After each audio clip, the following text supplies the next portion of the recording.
Diabetes, essa doença que é o evento final da resistência insulínica.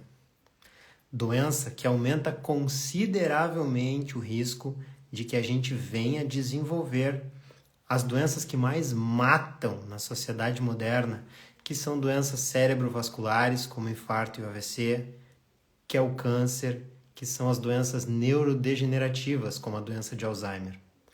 Ter diabetes aumenta o risco de desenvolver qualquer uma dessas doenças substancialmente.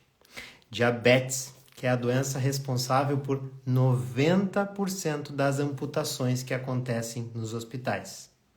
Diabetes, que é a doença que se é considerada epidêmica no momento.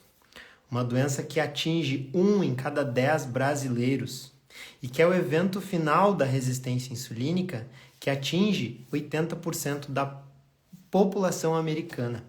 A gente não tem esses dados aqui no Brasil ainda. Diabetes é uma doença gravíssima e é uma doença cuja grande parte de sua evolução é silenciosa e no momento em que ela se manifesta, temos de ter muita pressa para tentar contornar as alterações que ela provoca. Caso contrário, correremos um risco de vida muito grande, correremos um risco de morbidade e de complicações que atrapalham muito a nossa qualidade de vida muito grande. Teremos muitos problemas se não formos muito conscientes a respeito do que fazer sobre o diabetes. Esse é o tema da minha linha editorial dessa semana. Esse é o tema que eu tenho trazido para conversar com vocês ao longo desses 5 dias. E eu fiquei muito feliz quando esse cara que vai entrar aqui agora, que é uma figura certamente conhecida de vocês, aceitou fazer parte dessa semana no nosso evento principal, na nossa live. Vou então abrir a câmera aqui para receber o Rodrigo Bomeni, que é um médico endocrinologista com formação na USP, um grande expert sobre diabetes, um grande expert nesse tema e um grande expert também no quesito estratégias nutricionais low carb.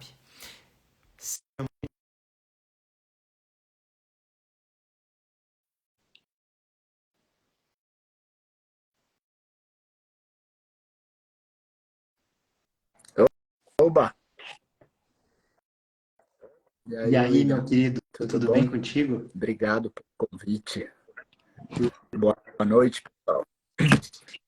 Rodrigo, eu tenho que te agradecer. Estou muito feliz com a tua presença aqui, cara. Eu ansiava por esse bate-papo há muito tempo, tá? Então, que honra poder te receber e a nossa live caiu certinho na semana onde eu estou focando os meus posts em conscientização sobre diabetes. Então, assim, tu me ajuda muito e ajuda muito as pessoas que me seguem participando desse Imagina, bate-papo. eu Seja que muito agradeço. Eu bem-vindo. que agradeço. Vou tentar arrumar minha câmera aqui para não cair durante a live, literalmente, né?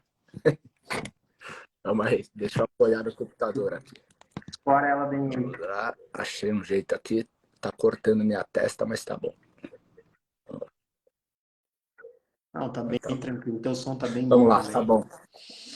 Gente, antes que eu comece a fazer as minhas perguntas para o Rodrigo, talvez o tempo mais curto não permita que a gente faça perguntas, mas se vocês tiverem dúvidas, coloquem na abinha destinada às dúvidas. No canto inferior direito da tela tem uma interrogação. Perguntem ali, porque senão as perguntas ficam para trás e a gente não consegue atender a todos, certo? Vamos lá. Rodrigo, diabetes, cara. As pessoas são com frequência pegas de surpresa com exames com alterações de glicemia, seja uma glicose de jejum, seja uma hemoglobina glicada, né? E elas entendem que então desenvolveram diabetes e na maior parte das vezes as pessoas têm a impressão de que de um ano para o outro elas desenvolveram essa doença, né? Como a gente é contaminado por uma doença infecciosa, como se fosse um evento relativamente agudo ou súbito. Mas a gente sabe que o diabetes tipo 2, que é a forma mais prevalente de diabetes, ele é uma doença de evolução insidiosa, lenta e contínua. Então, se tu puderes, eu queria que tu começasse explicando um pouquinho para a galera como o diabetes se desenvolve, como essa doença começa e como ela chega ao ponto de alterar a glicose sanguínea, o que que acontece nesse Muito caminho? bom. Vamos lá.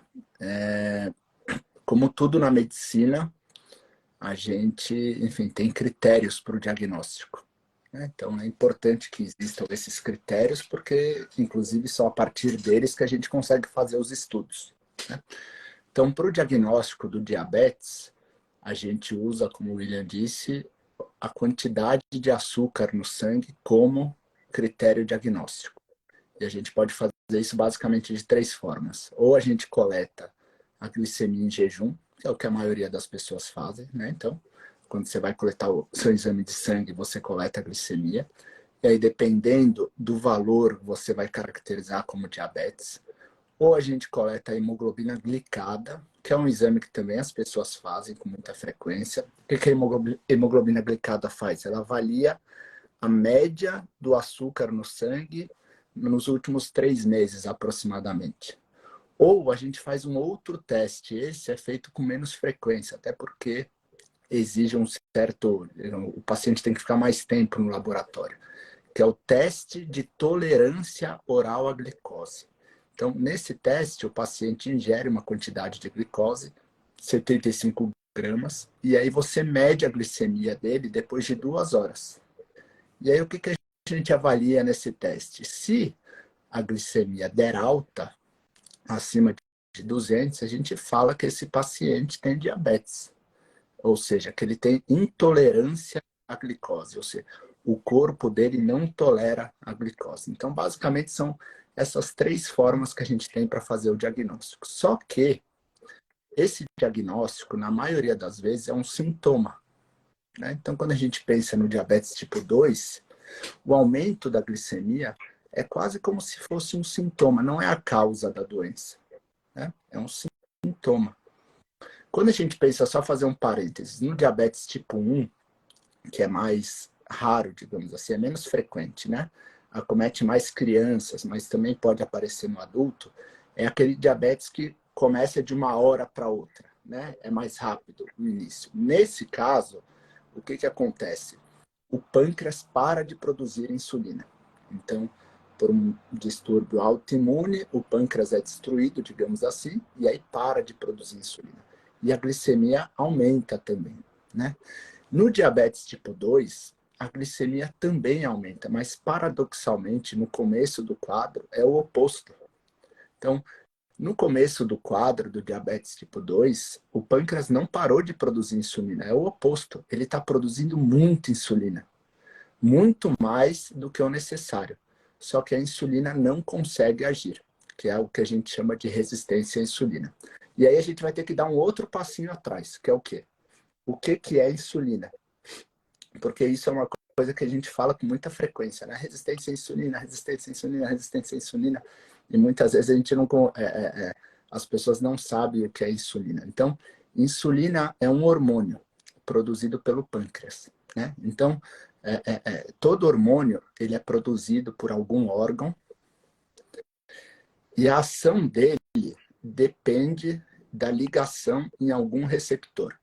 Então, é como se o meu dedo fosse um hormônio, ele aqui sozinho não tem função nenhuma, mas quando ele ligar aqui no interruptor do quarto, a luz apaga. Se ele clicar aqui do celular, o celular vai apagar. Ou seja, o mesmo hormônio ele pode ter várias funções e o que vai determinar a função dele é o receptor que ele se ligar. Então a insulina é isso, é um hormônio produzido pelo pâncreas que vai se ligar em algum interruptor. E uma das funções da insulina é justamente essa, colocar a glicose, o açúcar que está no sangue para dentro da célula. Quando tudo está funcionando perfeitamente bem, ótimo, né? Essa glicose vai, o pâncreas produz a insulina, essa glicose, esse açúcar vai para dentro da célula.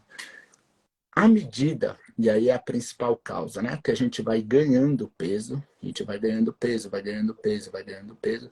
Chega uma hora que a gente não consegue mais estocar a gordura no lugar certo. E aí o que acontece? Vai surgindo algo que a gente chama de resistência à insulina. Então, imagina que antes, esse meu dedo vinha aqui, ia, puff, clicava aqui, ligava o celular. Mas agora que eu estou com excesso de peso, essa insulina, esse dedinho, quando vem aqui, ó, não liga. Mas aí o pâncreas faz o quê? Produz 2 dedinhos, 2 insulinas. Aí liga. Mas aí eu vou ganhando mais peso.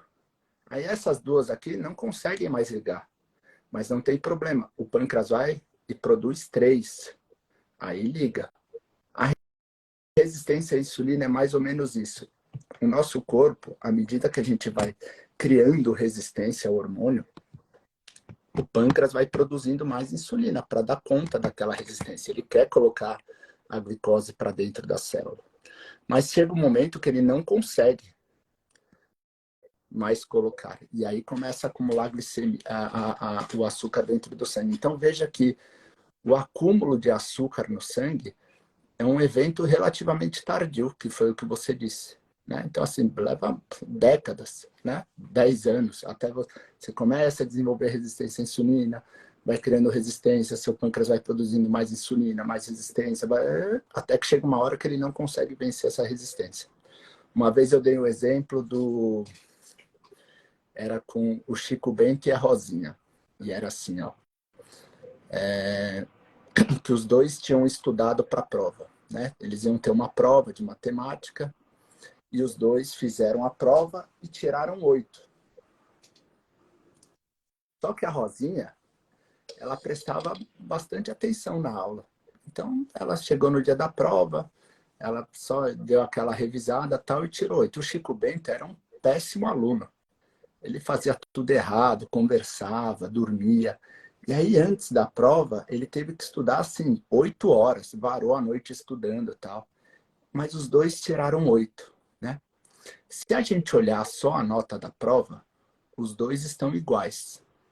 Mas o Chico Bento fez um esforço muito maior para tirar essa nota 8. Ele teve que, passar a noite acordado, talvez até tenha dado uma colada na prova, tal, mas ele tirou 8. Então, quando a gente olha a glicemia isoladamente, seria como se a gente estivesse olhando uma nota dos alunos e falando assim, esses alunos são iguais, porque os dois tiraram 8.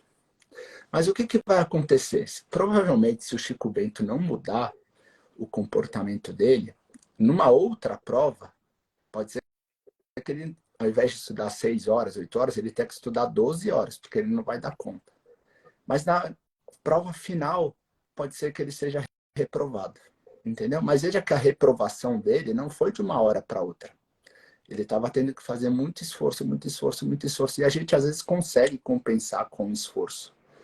Só que a gente vai ficar olhando a glicemia ou a nota, até o momento que passa esse limiar que é o critério diagnóstico, digamos assim. Né? O ponto é que, ó, da mesma forma que a gente sabe que, por exemplo, estudar de madrugada não é algo saudável e vai fazer mal, se o Chico Bento ficar estudando todo dia de madrugada, isso não é algo que vai ser bom para ele. Quando a gente pensa em relação à insulina, é a mesma coisa. Né? Se o nosso corpo mantém uma glicose normal, mas às custas de uma insulina muito alta, isso é extremamente prejudicial também. Então a gente já sabe que isso está associado à doença cardiovascular, isso está associado a Alzheimer, isso está associado a síndrome dos ovários policísticos, isso está associado à resistência à insulina, inflamação, está associado à depressão, está associado a câncer. Então, o aumento da glicemia é só mais um desses sintomas, digamos assim, da resistência à insulina. Mas todas essas outras doenças também são causadas ou tem um fator muito importante da resistência à insulina, desse aumento da insulina crônico. Então, quando você diz que é uma doença que leva tempo para aparecer, de fato, esses dias eu até estava vendo um post da Maíra, e ela estava falando sobre isso, né? Sobre como é ruim você ter somente a glicemia do paciente, porque é uma visão muito pobre, digamos assim, de todo o contexto, né? É claro que você vai ter outros fatores. Você nunca vai analisar um exame isolado. Às vezes, se a insulina vem um pouco mais alta, mas você não tem outros fatores, você repete o exame, tudo isso. Mas analisar só a glicemia é você esperar o Chico Bento ser reprovado. Você não precisa esperar ele ser reprovado. Dá para você ver que que ele não está sendo um bom aluno, que talvez aquele tipo de a aula que está sendo dada para ele não está sendo absorvida. Talvez, tem aqui, ele precise ir para uma outra escola, tem que ter um outro professor, tem que ter um professor particular, pode ser que ele, entendeu?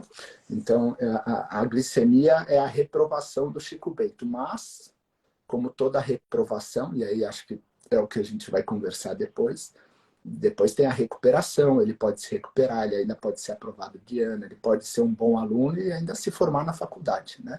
Eu acho que talvez essa seja a grande mudança no tratamento do diabetes hoje, que é isso, né? Assim, olha, desenvolvi o diabetes. Antes era visto como uma sentença, né? Agora que você tem diabetes, não tem mais o que fazer. Você está lascado. E hoje a gente sabe que não, né? Hoje fala-se muito mais em formas de você colocar o diabetes em remissão do que propriamente de tratamento, né? E eu acho que esse é o ponto mais importante.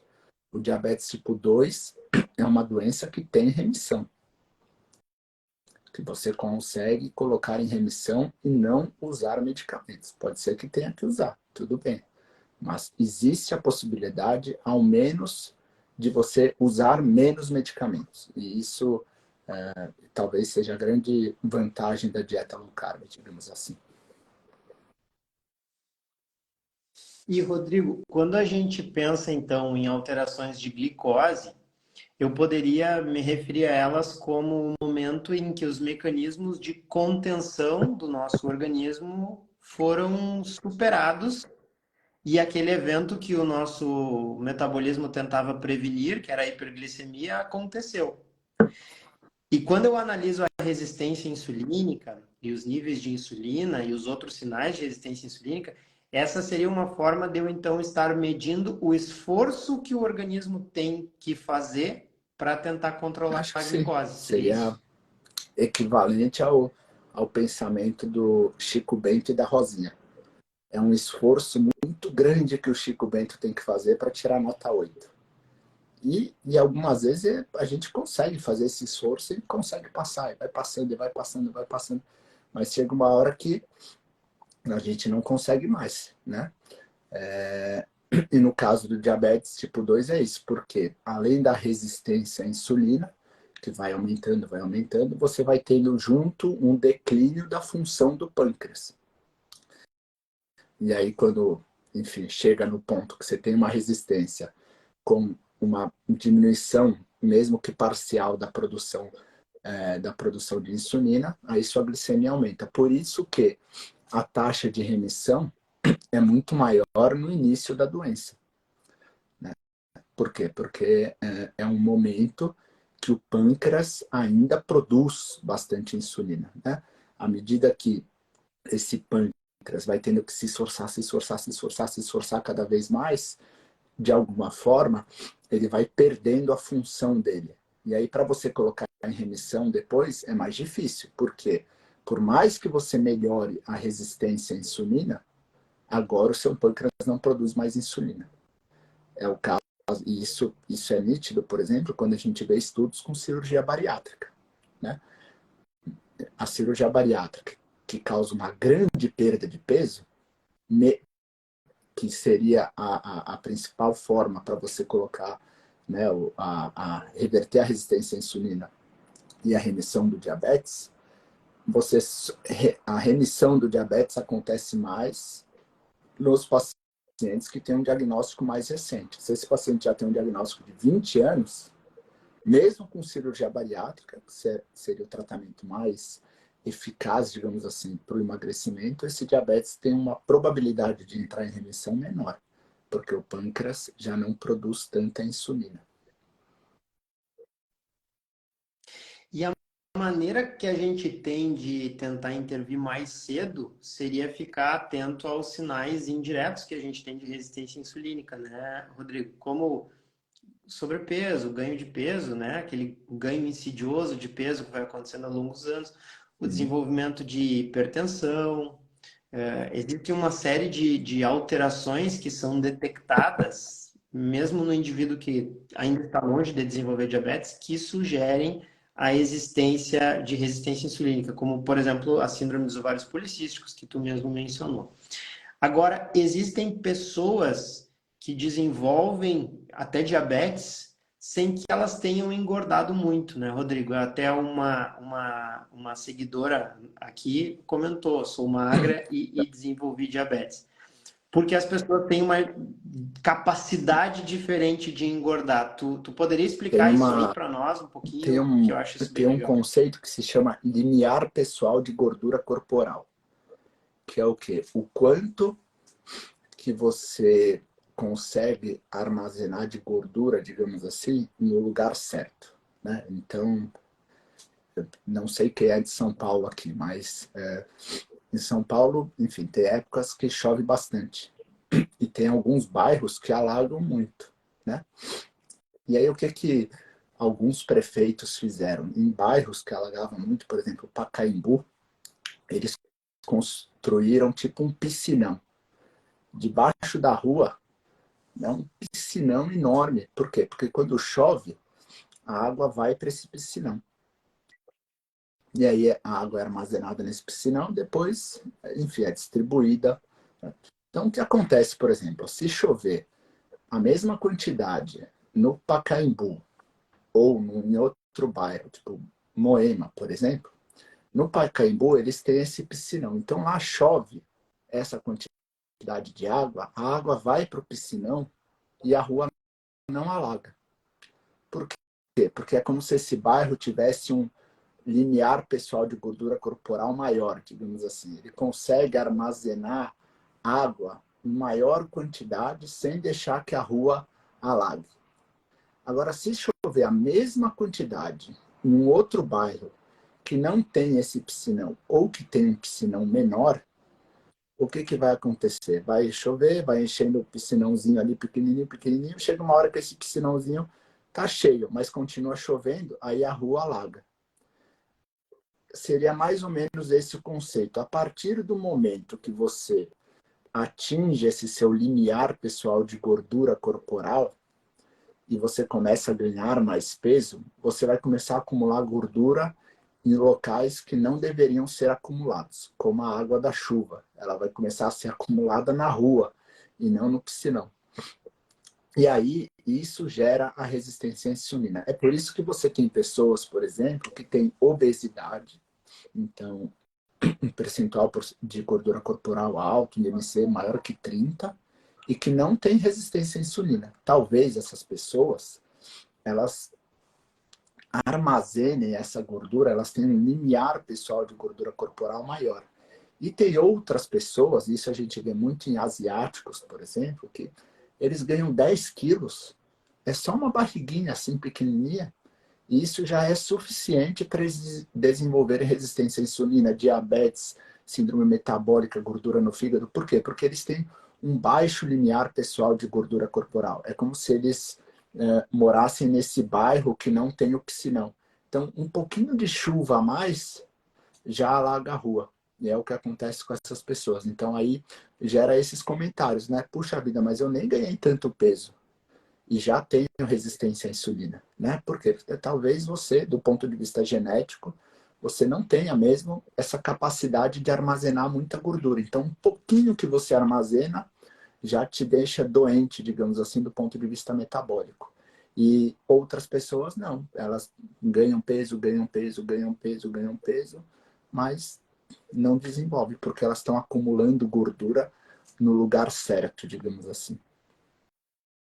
Não sei, confuso ou Então, faz só sentido? fazendo um apanhado.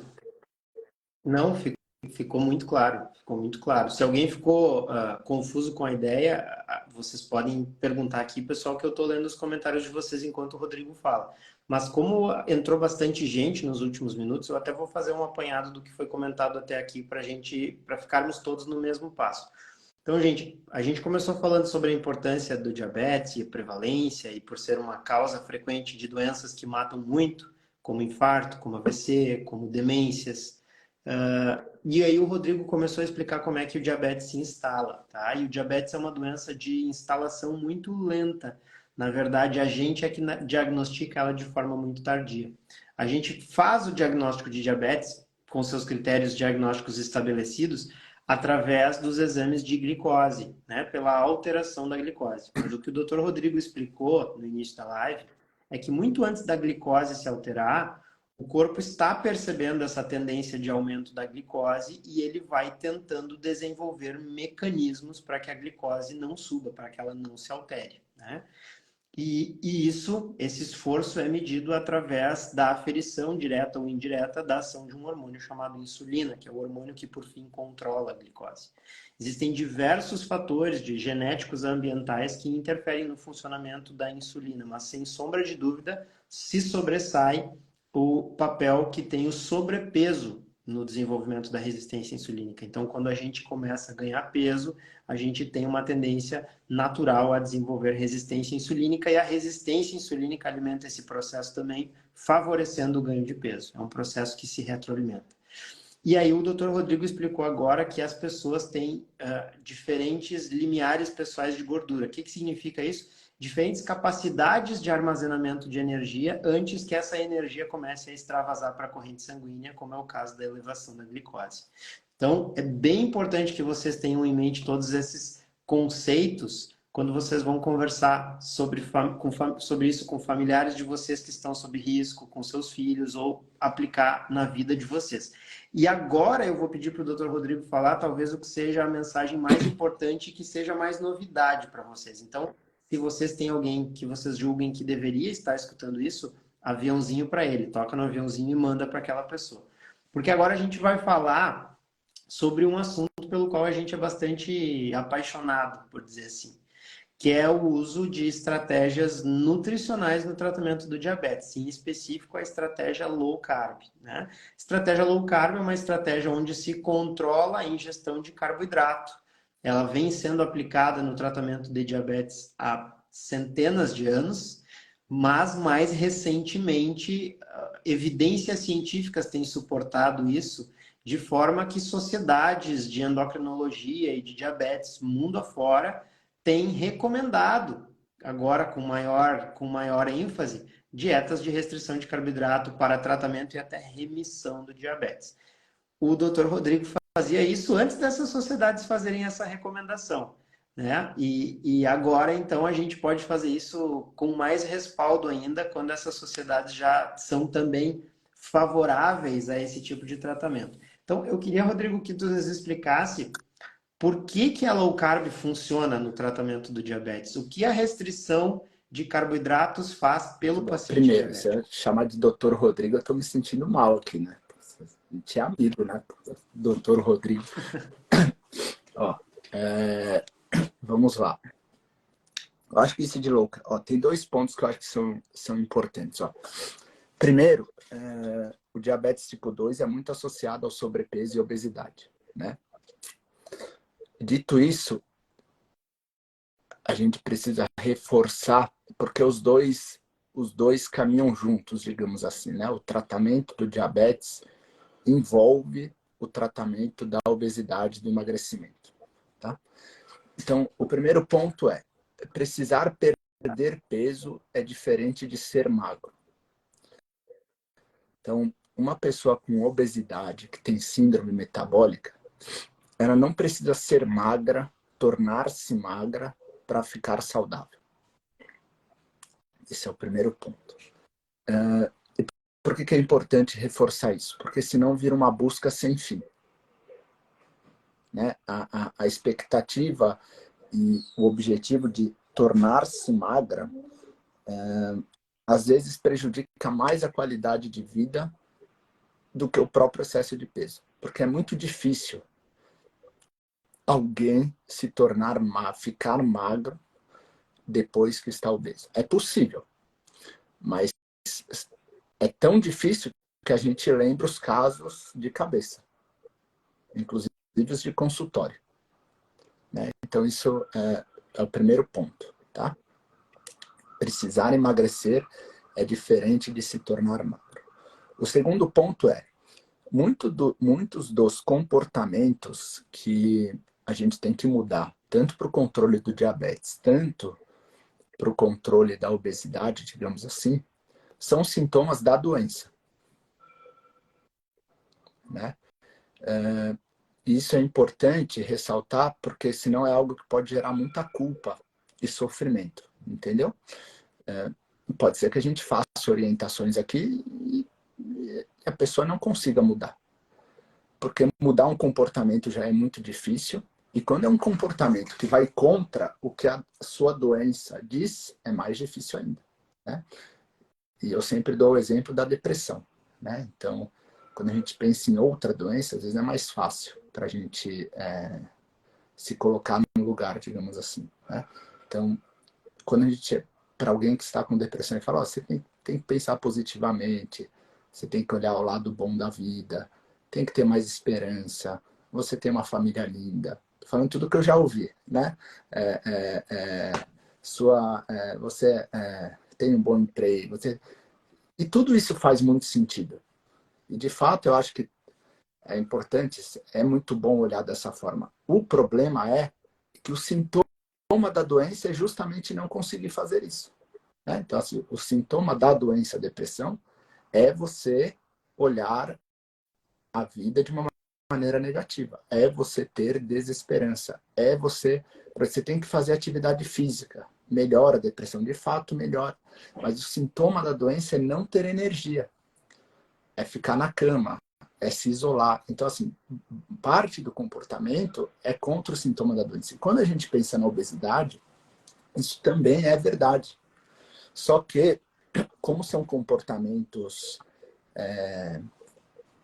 digamos assim, a gente parte do princípio que são comportamentos que dependem da força de vontade e da motivação. Às vezes, a força de vontade e a motivação, elas são suficientes, mas tem vezes que não, né? Então, um dos sintomas da obesidade é comer muito. Não é necessariamente a causa, é um sintoma, né? Um dos sintomas da obesidade é você ter muito prazer por determinados alimentos ultraprocessados. Todo mundo tem prazer, mas o obeso às vezes tem mais. Por quê? Porque ele tem um sistema de recompensa todo alterado. O centro da fome dele é todo alterado, de saciedade. Por isso que é tão difícil confiar tanto na fome, né?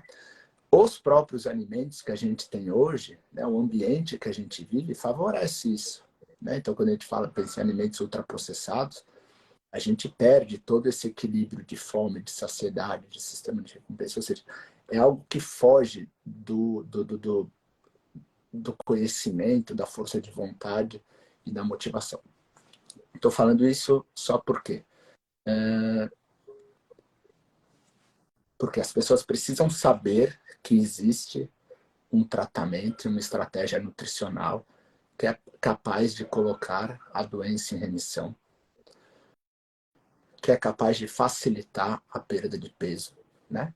E as pessoas precisam saber porque elas só são capazes de seguir se elas souberem que existe esse caminho.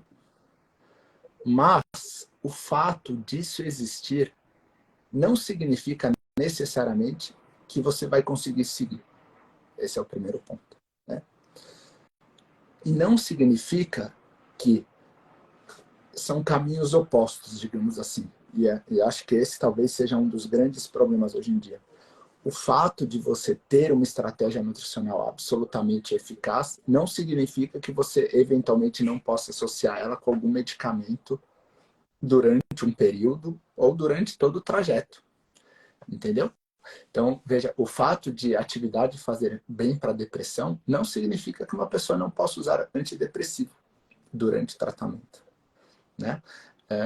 O fato de meditação melhorar a ansiedade não significa que essa pessoa eventualmente não tenha que tomar um ansiolítico.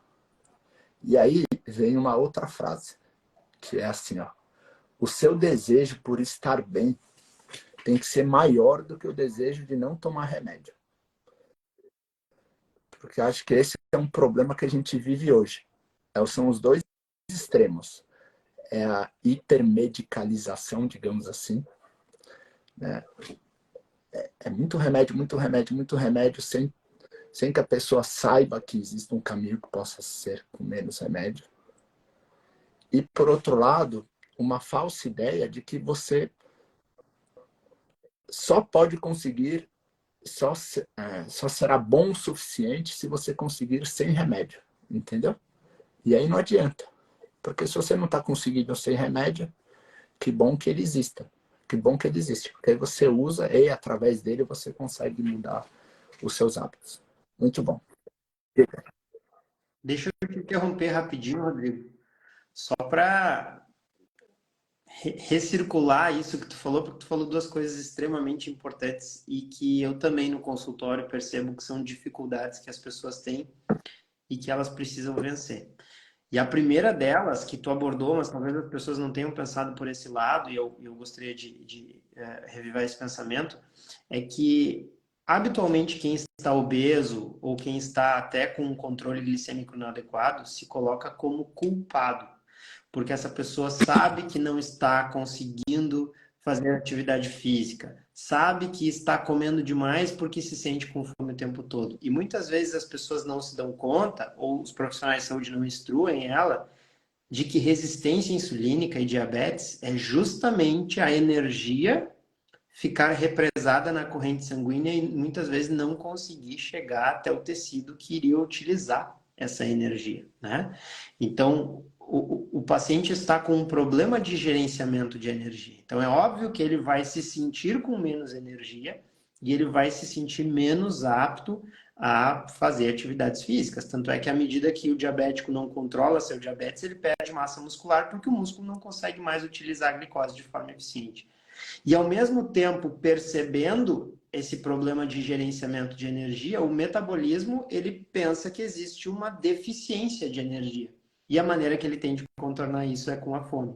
Então, tipicamente, o paciente com resistência insulínica e o paciente diabético, ele vai se sentir guloso e preguiçoso. E, na verdade, o desequilíbrio hormonal, o desequilíbrio metabólico que ele tem, propicia essa sensação a ele, né? Não é culpa, não é que ele seja um glutão.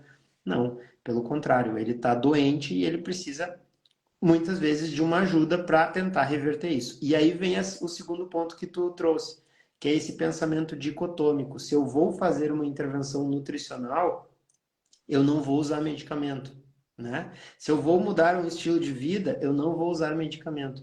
E eu achei fantástico. A preocupação do paciente e do profissional de saúde tem que ser o paciente ficar bem, o paciente se sentir bem.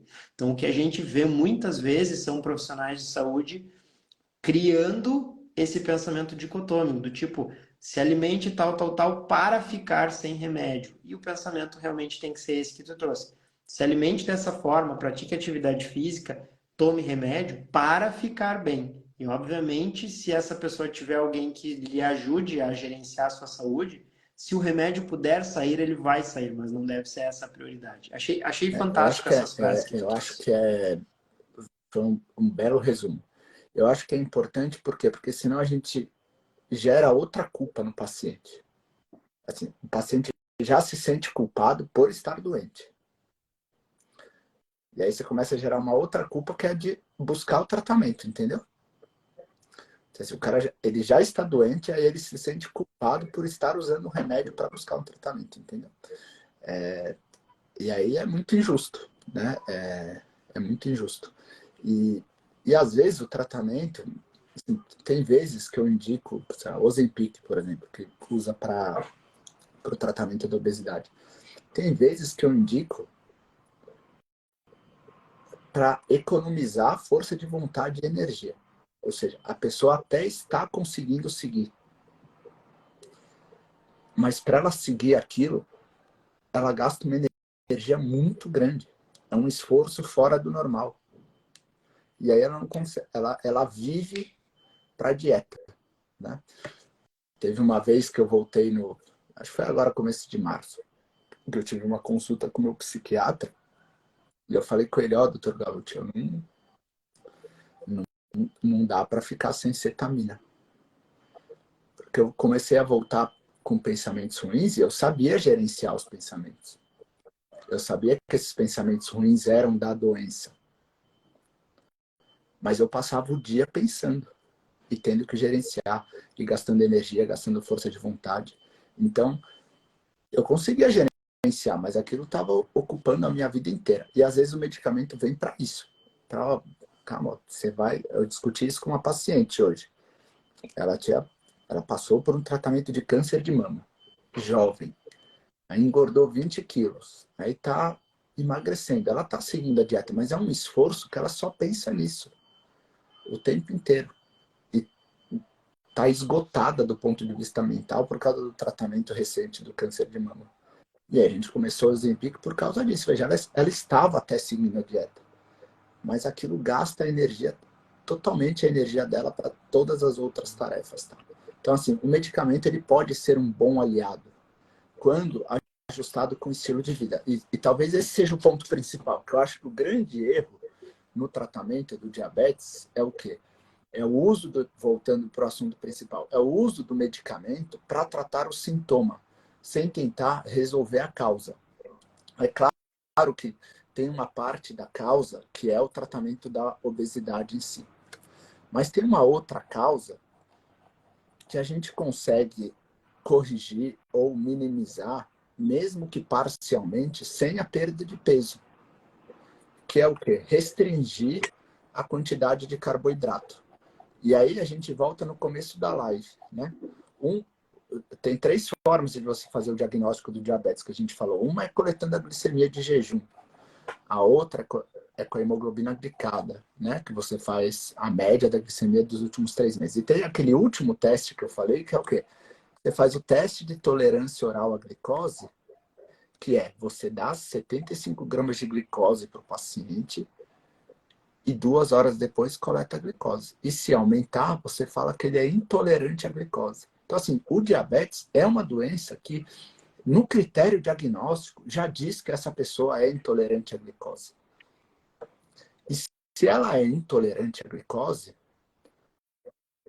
nada mais lógico do que diminuir a quantidade de glicose da dieta dessa pessoa. E aí talvez aí o ponto mais importante, porque veja, quando você diminui a quantidade de carboidrato, que na prática é glicose, hein, pessoal? Então, quando a gente pensa em açúcar no sangue, a nossa ideia principal é açúcar branco de mesa e doce. Mas tubérculo, batata, é carboidrato, é amido, que também vira glicose. Fruta também é amido, também vira glicose. Farináceos, em geral, é amido, vira glicose. Não significa excluir completamente todos esses alimentos da alimentação. Mas se você reduz a quantidade deles, automaticamente você reduz a sua glicemia no sangue ou a quantidade de medicamentos. E isso é independente da perda de peso. Ou seja, se você recebe um paciente no consultório, tem estudos que demonstram isso, mas não precisa de estudo. Esse é um ponto assim. Tem estudos que demonstram isso daqui, mas isso aqui você está vendo a olho nu. Você não precisa de um estudo para comprovar a realidade que você vê na hora. Se você tem um paciente que está usando insulina e você diminui a quantidade de carboidrato na dieta, você tem que diminuir a insulina antes dele iniciar a dieta. Por quê? Se ele reduzir a quantidade de carboidrato na dieta e continuar usando a mesma quantidade de medicamento, seja insulina, seja no SUS que tem muito sulfonilureias, né? Então, Diamicron, por exemplo, glicazida, né? O que vai acontecer? A quantidade de insulina vai continuar alta, porque não é o pâncreas que está produzindo. Você está dando insulina numa quantidade fixa. Não é seu pâncreas que está regulando a quantidade conforme a glicose. Vai entrar tantas quantidades de insulina. E você estava regulando essas tantas quantidades de insulina para essa tanta quantidade de açúcar que está entrando no teu tempo. Se você diminui isso aqui e não diminuir isso aqui, você vai ter hipoglicemia. Então, assim, esse Isso tem estudo que demonstra, e vários, e vários, e vários. Mas veja que é algo que você nem precisaria de estudo. Se tiver, a Zelma está aí. A Zelma é diabética tipo 1. É só ela pode falar simplesmente, olha, quando eu como 60 gramas de carboidrato, eu tenho que aplicar 4 unidades de insulina. Se eu comer 30 gramas, eu aplico 2. Então, assim, para o paciente com diabetes, é isso que vai acontecer. Ele que usa medicamento, quando ele reduzir a quantidade de carboidrato, mesmo sem perder peso, não precisa perder peso, você vai melhorar a sua glicemia. Você não vai, sem perder peso, reverter a resistência à insulina, mas a sua glicemia você vai melhorar. Então, esse é o primeiro ponto. E isso precisa ser feito principalmente usando insulina ou algum medicamento que aumenta a secreção de insulina pelo pâncreas. Isso precisa ser feito, que aumenta igual sulfonilureia, né? Sem depender dos valores de glicose. Isso precisa ser feito com auxílio profissional por causa disso, porque é tão eficaz e rápido que se você não ajusta o medicamento antes, o paciente faz hipoglicemia, né? Levando em consideração que ele está bem controlado. E aproveitando esse gancho, talvez essa seja uma das maiores falhas de interpretação dos artigos, que é quando as pessoas falam assim, ó, mas tem um monte de artigo que demonstra que dieta low carb ou qualquer outra dieta é igual no controle do diabetes. E de fato, qualquer dieta pode ser igual para o controle do diabetes. Porque você pode controlar o diabetes aumentando a dose de insulina sem limites. Então, não adianta. Veja, quando você analisa um artigo com esse argumento, é como se você estivesse olhando a nota da Rosinha e do Chico Bento, que a gente comentou, e falando, eles são 2 alunos iguais. E não são. Porque quando você vai olhar o grupo que reduziu o carboidrato para o grupo que não reduziu o carboidrato, quem reduziu o carboidrato usou menos medicamento. E essa opção o paciente tem que ter.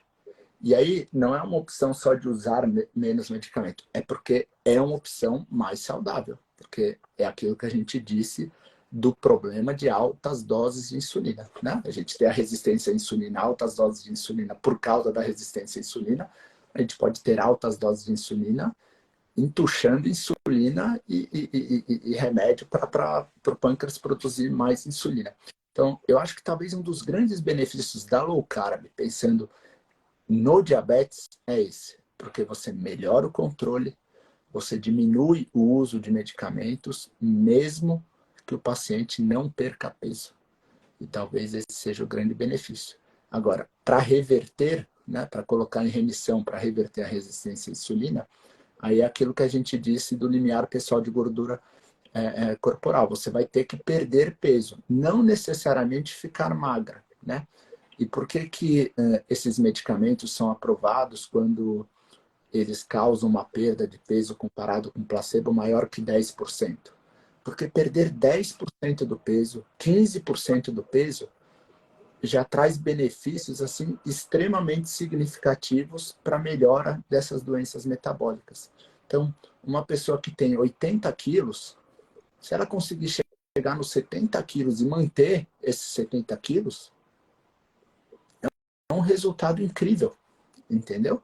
É um resultado incrível, porque isso por si só já vai trazer muita melhora para ela. E talvez esse seja um ponto importante, porque veja, se você tem 80, se você tem 90 quilos, você pensar ou você ter como objetivo atingir 60 quilos é uma coisa muito distante, é muito longe, entendeu?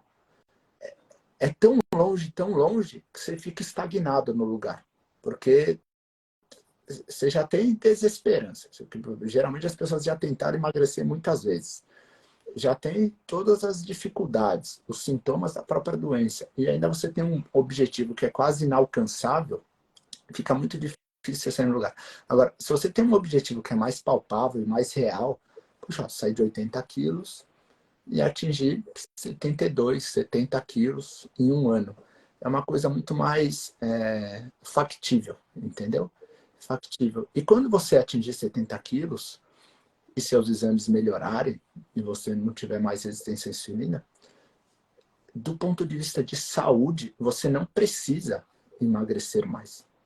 E talvez seja esse o outro ponto. Você pode até querer perder mais, talvez você até perca mais, mas talvez o seu principal objetivo nesse momento seja manter o peso. Porque o mais comum é isso, né? Ou seja, manter o peso perdido, principalmente depois dessas perdas de 10, 15%, é tão ou mais importante do que a perda em si. Então, assim, acho que traçar objetivos mais palpáveis, eu acho que é extremamente factível. E depois de determinada perda de peso, você saber, olha, a partir de agora, para eu perder mais peso, vai ser mais difícil. E de fato né? Quando você olha as curvas mesmo estudos com medicamento, uma queda livre, digamos assim, nos primeiros meses e depois vai entrando numa perdas progressivas. Tem aqueles casos que perdem muito e a gente usa esses como comparação, né? Mas a maioria das pessoas não perdem tanto peso. Então, se a gente pegar o estudo com Ozempic na dose 2,4, ou seja, uma dose 2,5 vezes maior do que a dose atual do Ozempic. A perda de peso em 1 ano e meio foi algo em torno de 16, 18%. Então, seria como alguém com 90 quilos atingir mais ou menos 76. E às vezes você vê pessoas que perderam 8 em 4 meses e achando muito pouco, entendeu? Então, esse ajuste de expectativa durante o processo é muito importante, porque quando você fica frustrado depois de fazer tantas mudanças e ajustar o ambiente, dizer um monte de não para prazeres imediatos que você teria e você não atende essa expectativa, essa frustração muitas vezes é a causa de abandono do tratamento, digamos assim. Poderia ficar a noite inteira te ouvindo aí, Rodrigo. Tem muitos insights interessantes que são muito legais da gente compartilhar com as pessoas e é importante até para mim isso, né? Porque realmente eu lembro de pacientes enquanto te ouço falar. E se tem uma coisa que frustra muito os pacientes que tu falou agora, são metas não realistas, né? Então, quando a gente se compromete com um resultado que está muito distante, a gente desvaloriza as pequenas conquistas do caminho. E aí a sensação que a gente fica é de derrota, não de vitória. E como essa sensação de derrota gera dor, gera sofrimento, a gente acaba abandonando o hábito. É igual quando a gente é perfeccionista demais e aí a gente tem um evento onde a gente não cede à tentação e consome algo que está fora do planejamento. Se a gente entende aquilo como uma derrota, a tendência é que a gente desista da estratégia é muito maior do que se a gente considera aquilo uma exceção consciente, né? Então, eu acho que essa questão comportamental como tu conduz assim o tratamento dos teus pacientes é um diferencial teu muito grande, assim, porque a gente vai ouvindo teus relatos e fica muito evidente a capacidade que tu tem de perceber, né, o sofrimento, a dificuldade do paciente. Acho que isso é o que te transforma nesse profissional gigante que tu te tornou. Cara, eu não quero passar das 9 horas, até porque desde que eu cheguei aos 100 mil seguidores, a única coisa que mudou na minha vida foi que todas as minhas lives caem com 1 hora de duração. Não sei se isso acontece contigo também. E eu preciso deixar essa live salva no feed porque eu tenho certeza que pode ajudar muita gente. Então eu quero aproveitar para te agradecer imensamente pelas tuas palavras. A gente falou aí sobre a origem do diabetes, sobre questões que a gente às vezes aborda muito menos do que deveria, de comportamento e de como a gente se sente com relação à doença e com relação às mudanças que a gente emprega. Amei que tu falou sobre os tratamentos não serem dicotômicos e a gente poder agregar eles para fazer o paciente se sentir melhor. Isso é o que importa. Tua explicação sobre o porquê low carb funciona não poderia ser mais clara, mais específica. Então, achei isso fantástico também. E muito obrigado, enfim, por ter me dado a honra dessa tua presença aí. Eu e o Rodrigo trocamos mensagens com frequência. O Rodrigo é uma espécie de mentor para mim. Até no funcionamento do meu consultório ele me ajuda. Então, ele é um cara que me ajuda demais. Eu gostaria que tu deixasse uma mensagem final aí, Rodrigo, para as pessoas que estão aí lutando contra sobrepeso, diabetes, que detectaram, talvez nessa conversa que a gente teve, que talvez tenham resistência insulínica. Se tu pudesse recomendar para elas uma primeira medida, o que que tu diria para elas Cara, fazerem? pode parecer meio. Pode parecer uma orientação até meio básica, mas acho que se eu tivesse falado duas palavras, era busque ajuda. Por quê? A maioria das pessoas com sobrepeso e obesidade tem vergonha de ir no profissional de saúde. Porque por diversos motivos, e eu acho que até por culpa de nós, médicos, nutricionistas, sociedades, elas se culpam pela própria doença. E toda vez que você se culpa por algo, você tem vergonha, né, de pedir ajuda, né? Às vezes a gente tem até, eu acho que às vezes a gente até cansa de falar as mesmas queixas e, enfim, de se confrontar ali com o fato de não conseguir mudar. Mas o fato é que é muito difícil emagrecer sem acompanhamento profissional, né?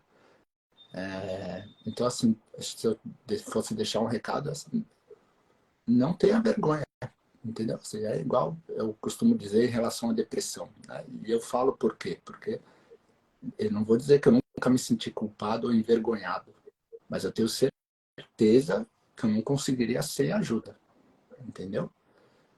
E vale o mesmo, né? Eu acho que existe um preconceito muito grande em relação às doenças psiquiátricas e da mesma forma em relação ao sobrepeso e obesidade. E eu acho que as pessoas têm que, enfim, saber que, ó, por mais que elas sejam responsáveis por algumas mudanças, isso não significa que elas sejam culpadas, né? Tem diversos outros fatores envolvidos, além de força de vontade e motivação. Seria essa. Antes que caia, William, obrigado pelo convite. Eu sou, enfim, sou seu fã, posso falar, inclusive, enfim, por mim, pelo Souto, pela Sari. A gente admira demais você, seu trabalho, sua participação, seu comprometimento em tudo que envolve o ensino do próprio curso lá do diabetes, enfim, a gente super seu fã mesmo, admiro demais seu trabalho, sua pessoa, a admiração é recíproca, tá bom? Obrigado. Pô, muito obrigado, cara. Que essa amizade só cresça aí. Muito obrigado por tudo. Pode Um deixar. abração na Amanda e nas meninas. E nos encontramos em breve aí. Gente, muito obrigado pela presença de vocês. Mandem essa live, ela vai ficar aí uns dias no feed, depois ela some. Então, mandem para os familiares de vocês que possam se beneficiar, conhecidos, que estão lutando com o diagnóstico de diabetes. Tem muito conteúdo valioso que o Dr. Rodrigo trouxe aí para nós. Uma boa noite a todos. Fiquem Valeu, bem e tchau, nos tchau. encontramos em breve.